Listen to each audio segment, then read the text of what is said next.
Hello and welcome back to the Loyal Sons Show. That's at the Loyal Sons on Twitter, Instagram, TikTok, and YouTube. Follow us here and follow us there for Pitt Sports content you will not want to miss. If your voice still hasn't recovered from Saturday and you are still floating on air, this is the place for you. Loyal Sons Show, a safe, sunshiny place for your Pitt Athletics fix. Squid, Dylan, thank you for joining me today, as you always do for these previews that we do. This week, the Pitt Panthers have the Youngstown State Penguins from just across the Ohio-Pennsylvania border. However, before we start to lock in on this very key matchup, do we have any housekeeping from Saturday's brawl? It was a big enough game that I think we can let it leak into this episode as well. I will say my voice is probably back. My thumbs are sore from talking shit on Twitter. I took some screenshots beforehand and thought, once we win, I'm getting these people back. Like, I'm not letting this comment slide. So I think I'm adequately satisfied with talking shit on West Virginia fans for now, at least, until they find something else to bring up down the road. The country road. Their coping mechanisms for this loss have been so pathetic. I mean, they truly are a weak, pathetic fan base. The one guy who just has, I forget how his name's spelled, but I guess it's pronounced Skylar Callahan or something, literally wrote an article afterwards about attendance. Write about Neil Brown getting fired or something, not about Pitt's attendance for this game. I've been entirely too proud. Like it would definitely be stooping down to their level to point out, no, it was 90 degrees and the sun was a deadly laser directly at that top section. So there was actually a couple thousand people in the concourse and down by the picket fence. That is the truth. I just didn't want to stoop down to that level and let them make this a conversation about attendance. Nor did I want to point out the fact that the capacity of their stadium is 15, 20,000 less than the capacity of Heinz Field. And therefore it is harder for us to fill it. And we had more people, like our average attendance was higher 2 years ago than theirs. But again, we don't want to make this about attendance because we don't have to. Yeah, we won the game. Yeah, we won the literal game. Penn State was in a tier of their own when it came to being attendance snobs. West Virginia is 1B after these last two games. Well, I guess we include the one down there too. I guess that was a sellout, whatever. They'll say what they want, but if they're this concerned about attendance, they better be writing about how nobody's showing up to the games when they're 1-2 facing Kansas. I better see some screenshots from journalists saying, "Where are you, Mountaineer fans? Have you given up? There's only 21,000 of us here."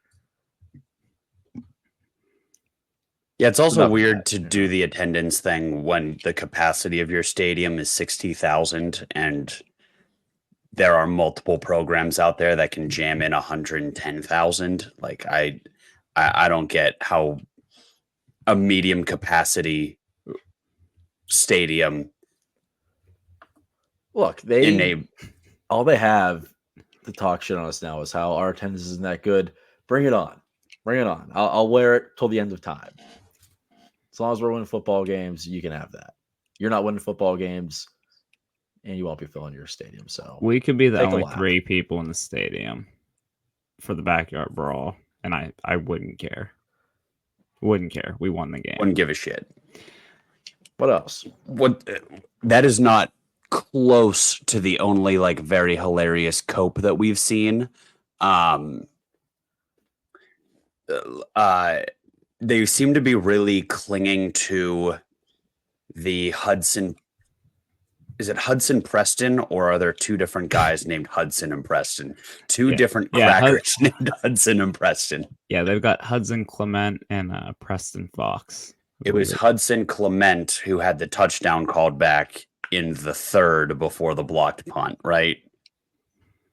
Well, there's been a lot of complaining about that play getting called back. Today was the first time I actually saw a replay of the hold that was called, and they're very talented left tackle. I think it's Wyatt Milam.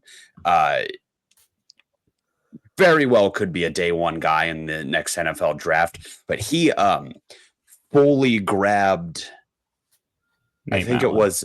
it was Nate Matlack by the collar and threw him to the ground. While Nate Matlack was trying to get around to Garrett Green, and it allowed Garrett Green to get that pass off. So first time I saw it today, and I can't believe that is what people have been in our mentions about for 3 full days now. Yeah, sneaky move, but it is literally just a penalty. So you got to. Well, it wasn't sneaky. I have a I'm actually photo on surprised my it was phone of called. him with a fistful of jersey, and he Yeah. got called for it. The referee must have a good angle because I'm sure linemen get away with that pretty often. Just like, oh yeah, I pushed him to the ground. Not this time. The refs were good on that drive. And it's hilarious that they bring up the false equivalency of the other no call and the other calls we got. They got away with a call. We didn't. They called a penalty when it was a penalty for us. On their OPI that wasn't called. You can say it evens out. You can say the refs screwed up. They did. There were quite a few penalties. Just be better. Also saw people calling Pitt classless and referencing the now famous Ghost Neal double bird. First of all, it's objectively funny. Second of all, I have had 8-year-olds scream eat shit Pitt at me. I don't want to hear a single thing about sportsmanship and decorum in the backyard brawl. I've also been hit with a couple more rent frees in our replies than you would expect after what should have been a very humbling loss. If you ever tweet the words rent free, I promise you are a loser. You need to take your shoes off. You need to walk outside. You need to touch grass. And that's what they are. They're losers who lost. We are winners who won. So let's talk about our lossless Pitt football team's next matchup. Are we ready to put the bow on the brawl, move on, next game mentality? Not really, but for podcast sakes, I think we are. I'll just shut it. I'll just finish it with this. Pitt is 3-0. West Virginia is 1-2. Now we can move on. So this week, we play another 1-2 team. We play another 1-2 team. Youngstown State, the program that Pat Narduzzi, who we love again, was raised around. So have always loved, never doubted him. Never once. Mm-hmm. If there's one thing you can say for the loyal Sons is that we never doubted anybody involved with this program, and there's no evidence you could bring up to prove otherwise. But our beloved, unquestioned leader grew up in Youngstown around this program. I believe was a ball boy or a water boy, worked for the team as a young lad, and it really fostered his love of football. So we have yet another Pat Narduzzi FCS revenge, quote unquote, game.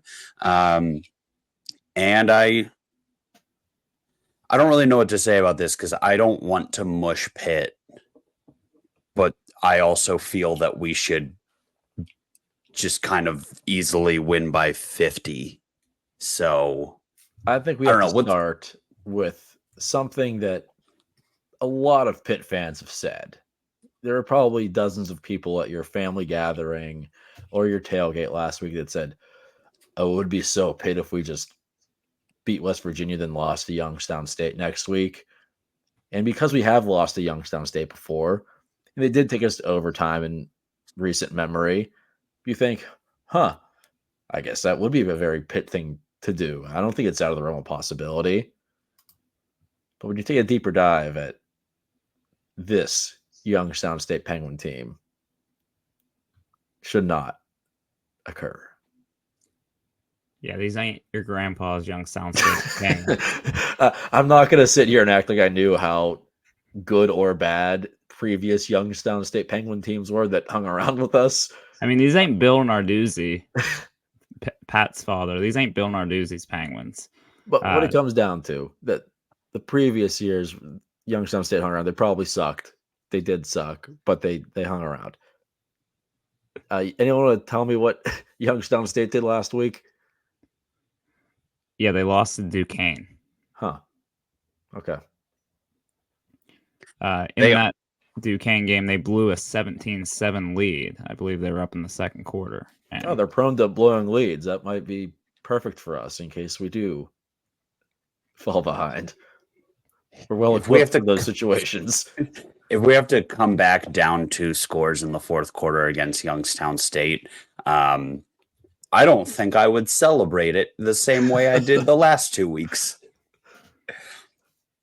I do think that this game will be a decent measuring stick in one capacity. This is not like a bad FCS program. They were ranked to start the year, but a tough start has pushed them down. And typically, year in and year out, they're pretty competitive for the former D1 AA.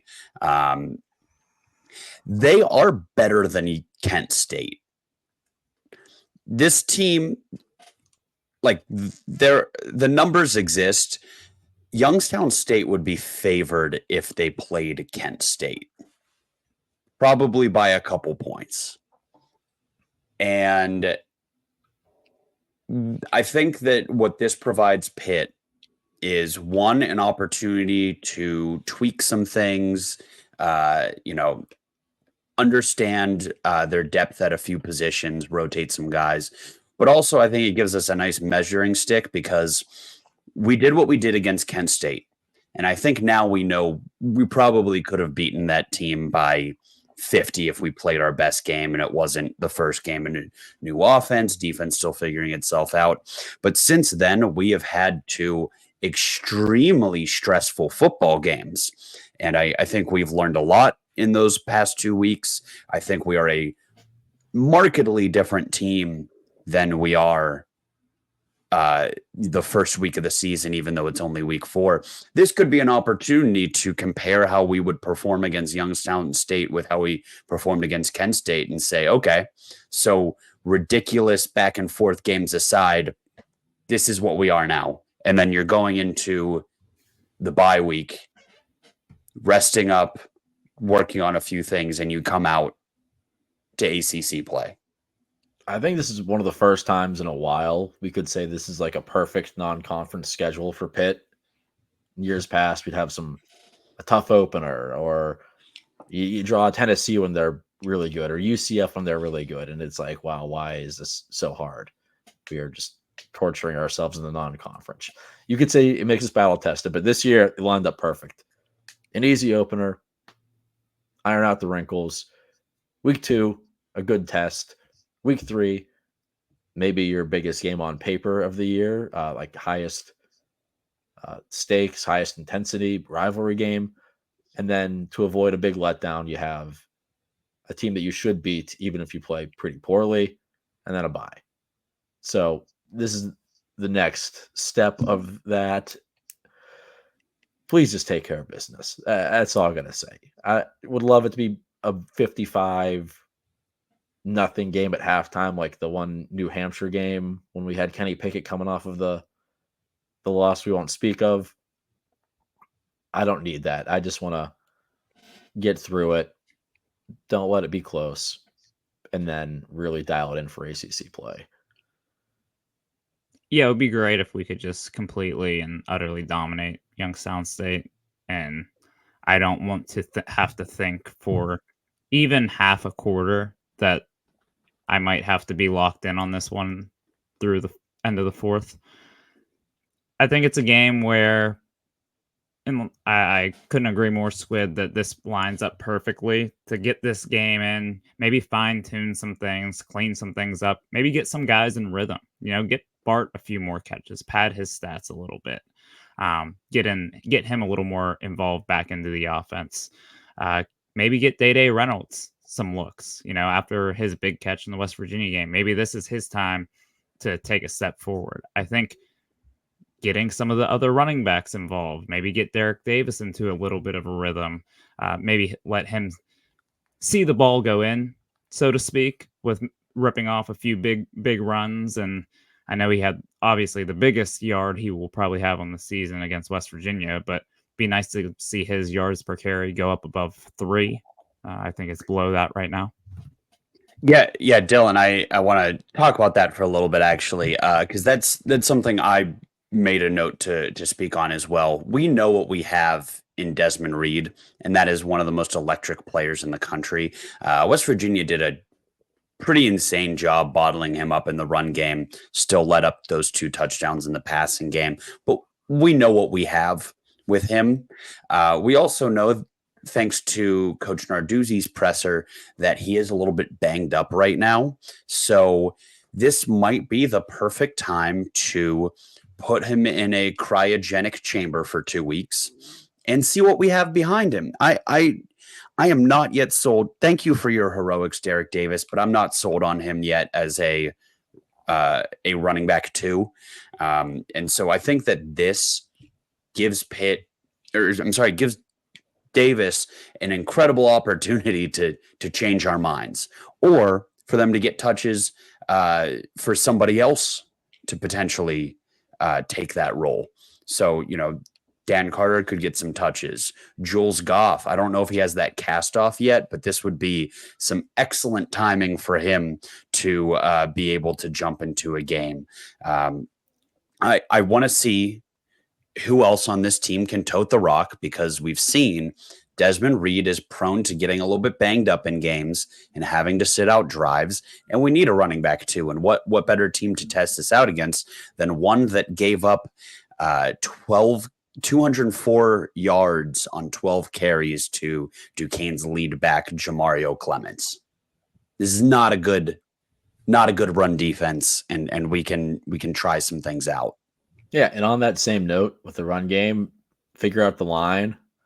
I know there were some injuries and some shuffling around last week. Jason Collier had to come in. Oh my gosh, I'm drawing a blank. Who got hurt last week? Ryan Jacoby. Ryan Jacoby was banged up, tried to play, and they subbed him out. So find out who's going to be playing, get them some reps, get some flow up front, because last week wasn't pretty, trying to run block and at times pass block even too. So figure out the O-line. I mean, the other thing was, it almost felt like they didn't try to run the ball.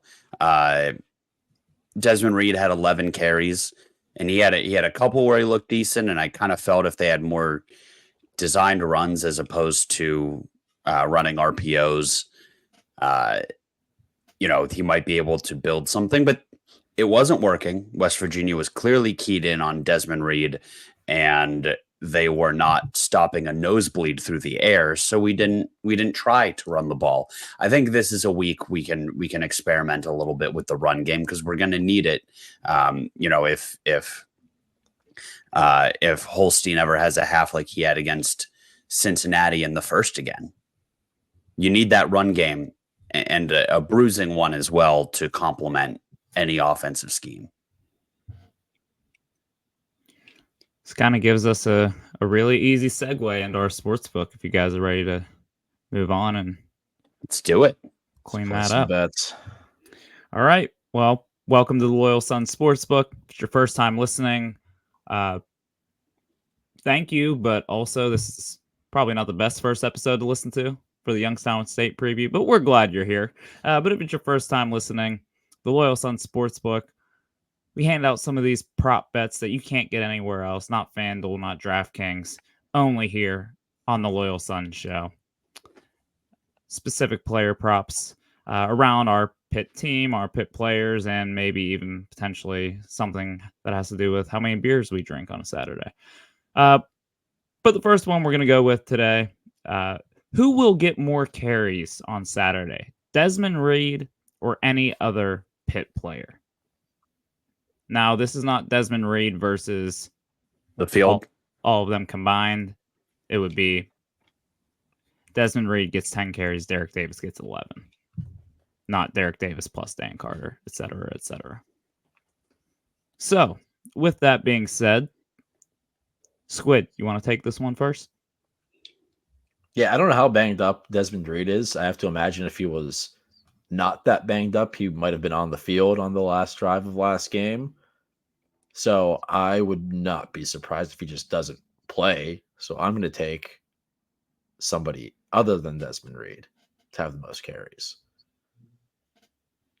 I hope it's Derek Davis. I have to see what he has to offer, but I could also see it being Dan Carter. Just get out there and run people over. We know the old, what do we say about Dan Carter? If you tackle him with 11 sledgehammers, he still wouldn't get hurt. So he's indestructible. He'll get us through the game. Yeah, this definitely feels like a Dan Carter game, to like much like a spring game or any other FCS opponent. It's just like, here, take the ball 15 times and make them run away from you. Yeah, I have to agree with Squid here. Des Reed only played 4 snaps in the fourth quarter. And I think, part of that was we weren't even going to pretend to try to run the ball. And I think Derek Davis is the preferred personal protector to Eli Holstein. But also, again, might have been a little bit banged up. We've seen Narduzzi put caution over winning the eye test against FCS opponents before. I mean, the one game where we were walking into the stadium and found out Kenny Pickett wasn't playing against Delaware, and we beat Delaware by 3 with Nick Patty at quarterback. Some late heroics from Nick Patty. Right. But who knows? We might have some late scratches. Yeah, we might have some late scratches. Who knows? Des Reed could be one of them. I'm going to take it, and maybe the ideal scenario in which this plays out is he gets 10 carries, breaks like 120 yards and 2 touchdowns, 4 catches for 50 yards, whatever, and then he's out at halftime, and Derek Davis or Dan Carter or Montrevious Lloyd, would love to see him take it out the rest of the way. So I'm going to go someone else. I think I agree with everything you just said. I also think Cade Bell might, I don't know. I feel like he might be the type of coach who cares that Desmond Reid is leading the country in all-purpose yards, and why not let him get 180 or 200 against Youngstown State? This bet is null and void if Desmond Reid does not suit up and play on Saturday. What? I would also like to say that while we're discussing other Pitt running backs, we forgot the disclaimer at the beginning that student athletes, the Loyal Sons Sportsbook is not for you. Yes. Yeah. I'm going to I don't know. Would be a lot harder if student athletes were allowed to bet.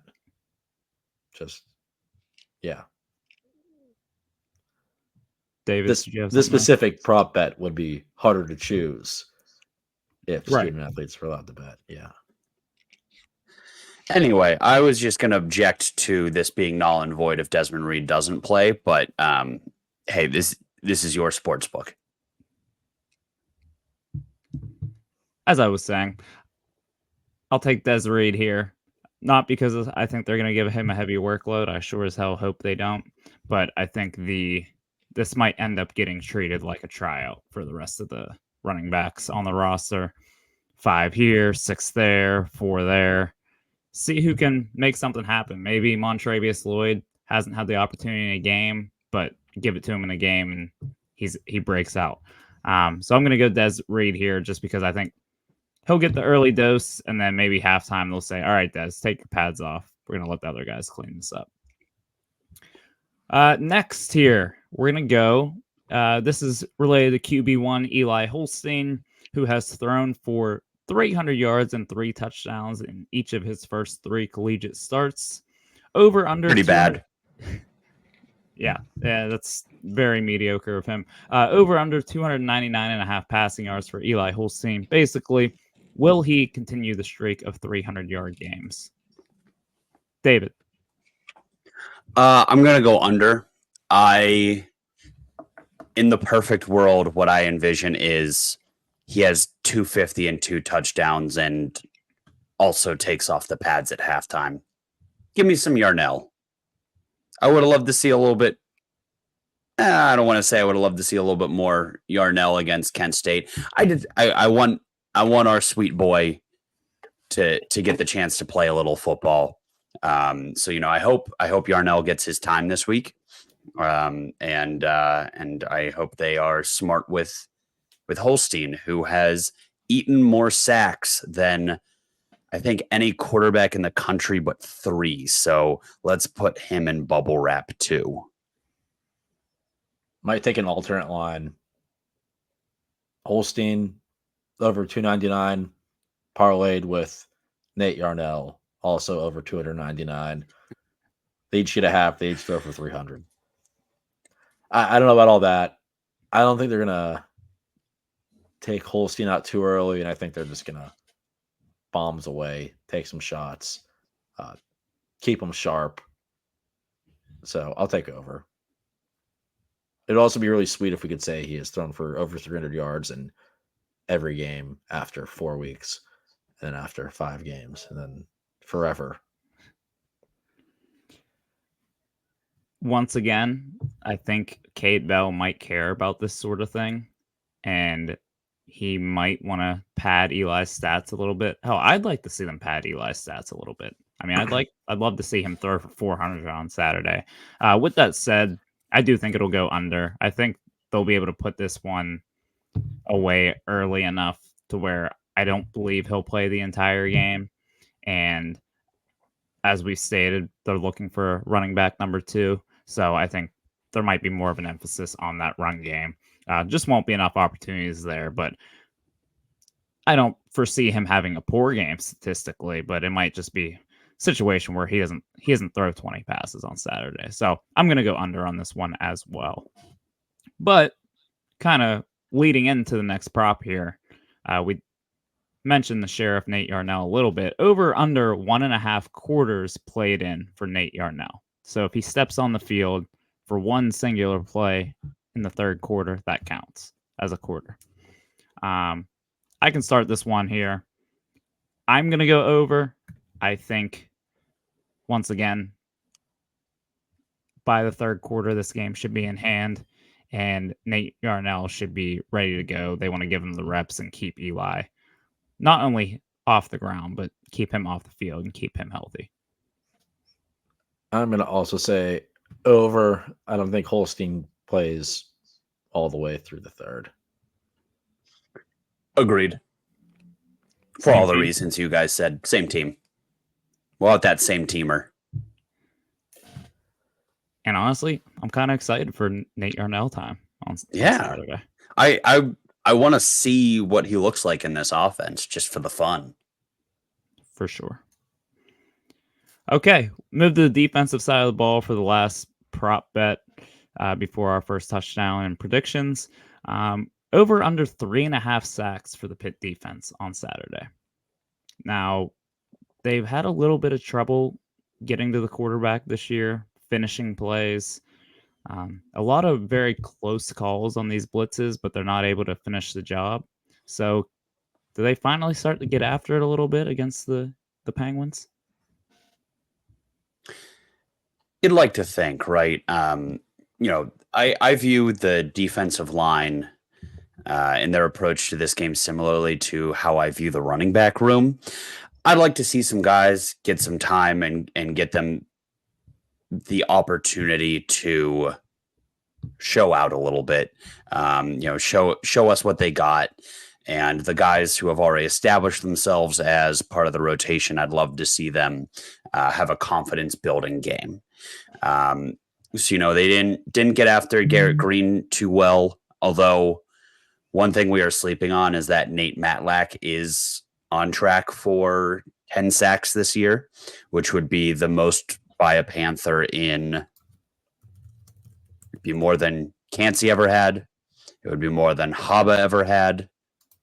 Did Pat Jones or Rashad Weaver break 10 in a year?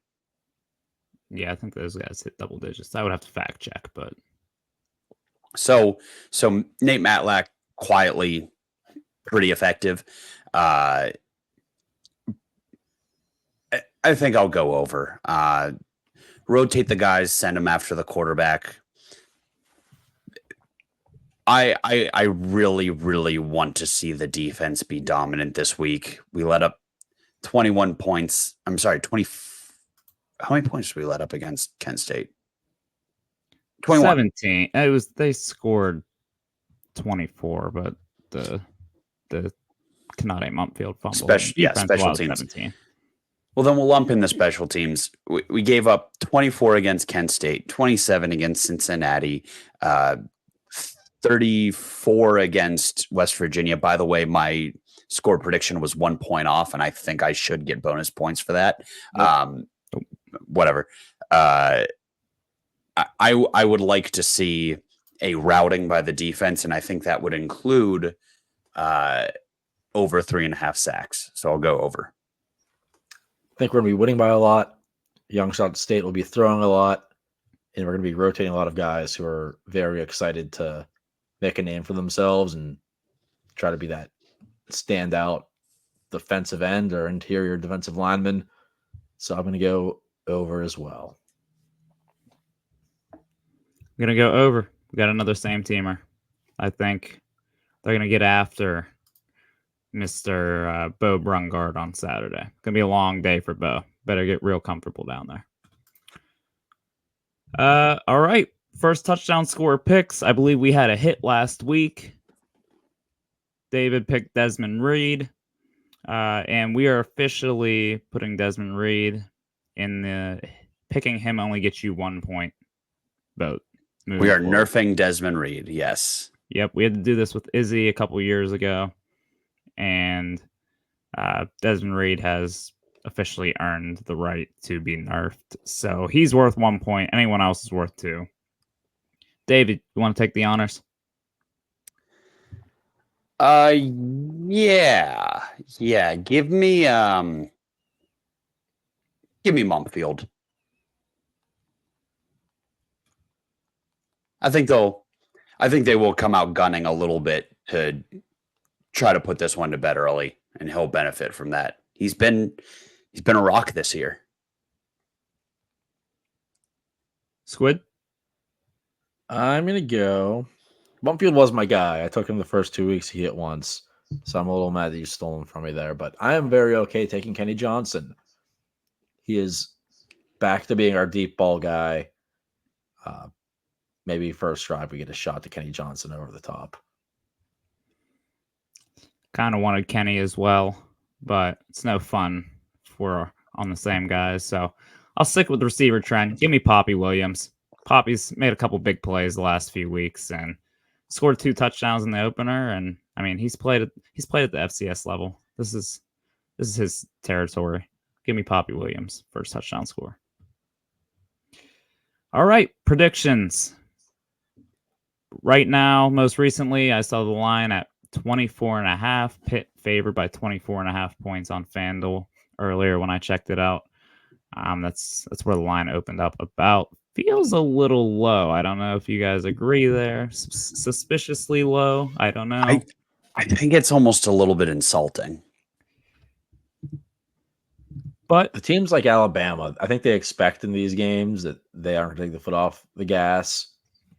Maybe with a Pitt team, one, they might not be as good and capable of scoring that many points, but also like whatever.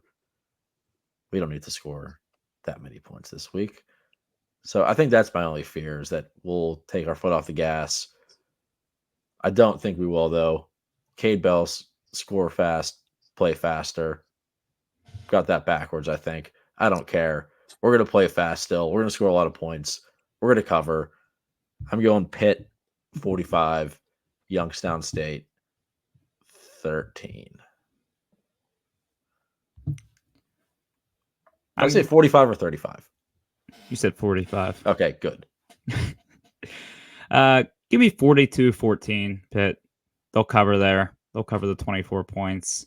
I think, maybe not as dominant as we hope, but at the end of the day, we'll leave the stadium and be like, they never felt like that could be a game. And we got a lot of young guys in there, rotated them in. And we're heading into a bye week 4-0. Ooh, that thought gave me chills. I'd first like to lobby, and this is obviously selfishly because I predicted a score of 38-35. The game ended up 38-34.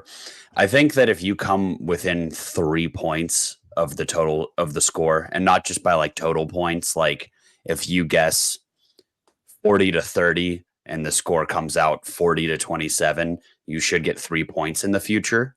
Something just to put in the tickler file. It's the one.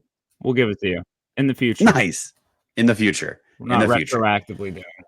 Not retroactively, of course. Of course, that'd be unfair because of how good at predicting I am. Having said that, the -24, I think, is a little bit insulting. And frankly, if we do not cover, I will be like actually a little worried. No, not a little. I will be worried because our in-conference schedule is looking harder by the week because I guess Boston College and Cal and Syracuse are all decent now. So I will panic a little bit if we don't cover, but I think we will. I'm going to go actually 56-21. I think we're going to race out in the first half, and then they'll get some stupid, third and fourth quarter points against third and fourth teamers. I don't care how close we are to hitting any of these. I just love the fact that we are having final scores in the 70s, and we have Pitt scoring over 40. I think. Let's see. Last week we all had Pitt in the 30s. Last week, the week before, you two picked Pitt to be in the 40s. I picked Pitt to have 34. Week 1, we all had Pitt over scoring 40. So it feels good to at least think and feel reasonable picking Pitt to score that many points. I don't know if I care to look back to last year's predictions, but I'm sure by the end we were picking Pitt to score like 13. Certainly. Correct. Feels great to just spew out Big 12 scores and be like, yeah, this is who we are. It sure does. It feels great, and it feels great to be undefeated with an FCS team staring you down in the upcoming matchup. Let me leave you Pitt fans with this. This may stress some of you out. I hate to leave you on this note, but per our friend Stephen Thompson at the Post-Gazette, Pitt has never, since they joined the Big East in 1991, gone undefeated against non-conference opponents. Not once. If Pitt can take down the mighty Youngstown State Penguins on Saturday, this would be the first time that they've successfully done that. So, a lot at stake on Saturday. Who's going to be running back number 2 moving forward? Can Pat Narduzzi beat his dad's old team? Can the Pitt Panthers go undefeated in the non-conference for the first time ever? Head down to North Shore on Saturday. Sure, it's not the bells and whistles of the backyard brawl, but we've got a fun one. We get 7 home games a year. Weather looks great. Go eat some burgers and dogs in a parking lot. Drink some icy lights. Head into the game and root on our Panthers. See you all Saturday. And as always, hail, loyal Sons of Pittsburgh.